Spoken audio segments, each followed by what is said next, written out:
Hare Krishna. Happy family life. జీవితంలోని emotional disturbance అనేది సహజంగా జరుగుతూ ఉంటుందన్నమాట. అప్పుడప్పుడు సపోజ్ ఐడియల్ సపోజ్ భార్య ఇమోషనల్గా డిస్టర్బ్ అయిపోయిందనుకోండి, డిఫరెంట్ రీజన్స్ వల్ల మేబీ అత్తగారు ఇట్లాగన్నారు, లేకపోతే ఆడబడుచు ఇట్లాగన్నదో, లేకపోతే రిలేటివ్స్ ఇట్లాగన్నారు, ఫ్రెండ్స్ ఇట్లాగా అన్నారు అనుకొని డిస్టర్బ్ అవుతూ ఉంటుంది, కామన్ అన్నమాట. అయితే భార్య ఎప్పుడైతే ఇమోషనల్గా డిస్టర్బ్ అయిందనుకోండి, అప్పుడు భర్త సహజంగా ఏంటంటే ఇమీడియట్ సొల్యూషన్స్ ఇస్తాడనమాట. అది సహజంగా భార్యకి నచ్చదన్నమాట.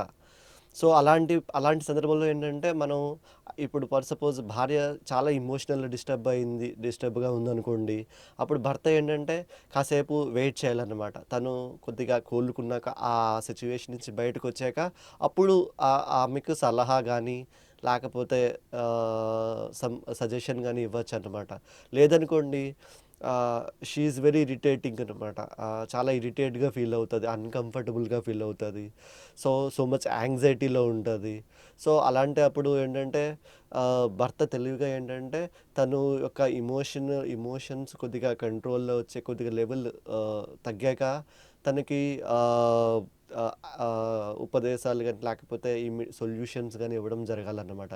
అట్లాగే భర్త కూడా అప్పుడప్పుడు ఇమోషనల్ డిస్టర్బెన్స్ అవుతూ ఉంటాడు. మేబీ సపోజ్ భర్త ఆఫీస్కి వెళ్ళాడు అనుకోండి, ఆఫీస్లో చాలా వర్క్ ప్రెషర్ ఉంటే ఆ, భార్య భర్త ఇంటికి వచ్చాడు అనుకోండి, కొద్దిగా కోపంగా లేకపోతే కొద్దిగా అసహనం అని భార్య మీద ప్రదర్శించవచ్చు.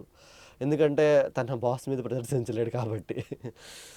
సో అలాంటప్పుడు ఏంటంటే భార్య కొద్దిగా కామ్ అప్ అయ్యి ఆ యొక్క సిచ్యువేషన్ని హ్యాండిల్ చేయాలన్నమాట. కేర్ఫుల్గా హ్యాండిల్ చేయాలి. నన్ను నువ్వు ఎందుకు ఇలా అన్నావు, అలా అన్నావు అని అప్పుడు ఇమ్మీడియట్గా అనకుండా కొద్దిగా తన ఇమోషన్స్ అవన్నీ తగ్గాక కామ్గా ఉండి అప్పుడు సహనం కొద్దిగా ప్రదర్శించి తర్వాత భర్తకి నెమ్మదిగా సముదాయించవచ్చు అన్నమాట. అందుకని ఇమీడియట్ సొల్యూషన్ అనేవి, ఎవరైతే ఆపోజిట్ భర్త కానీ భార్య కానీ ఇమోషనల్గా చాలా డిస్టర్బ్ అయ్యిందనుకోండి, అయ్యారు అనుకోండి, వాళ్ళకి ఇమీడియట్ సొల్యూషన్ ఇవ్వడం మంచిది కాదన్నమాట.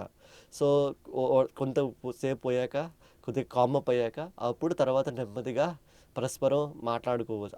అట్లాగే భార్యాభర్తలకి గొడవ అయిందనుకోండి, ఇమీడియట్గా ఏంటంటే వాళ్ళ ఎవరి మైండ్ అయితే ఇద్దరు భార్యాభర్తల మైండ్ రెసిస్ట్ చేస్తూ ఉంటుంది అనమాట, ఆపోజిట్ వ్యక్తి యొక్క మంచి మాటలు వినడానికి కానీ, లేకపోతే సో పాలు పొంగినప్పుడు అనుకోండి, కాసేపు నీళ్ళు వేసారనుకోండి, అది నెమ్మదిగా ఆ పొంగు తగ్గుతూ ఉంటుంది అనమాట. అట్లాగే భార్యాభర్తలు గొడవ అవుతు అయి అయిందనుకోండి, వాళ్ళంతా వాళ్ళ ఉద్రేకం కానీ, కోపం కానీ చాలా ఎక్కువగా ఉంటుందన్నమాట.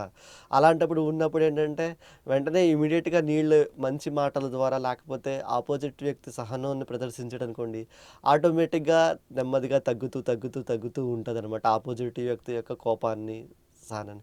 తర్వాత అప్పుడు నార్మల్ స్టేజ్కి వచ్చాక అప్పుడు మీరు చెప్పండి. మీరు ఇమీడియట్ సొల్యూషన్ ఇస్తే ఆటోమేటిక్గా ఇంకా డిస్ట్రాక్ట్ అవుతారు, ఇంకా ఇంకా డిస్టర్బ్ అవుతారన్నమాట.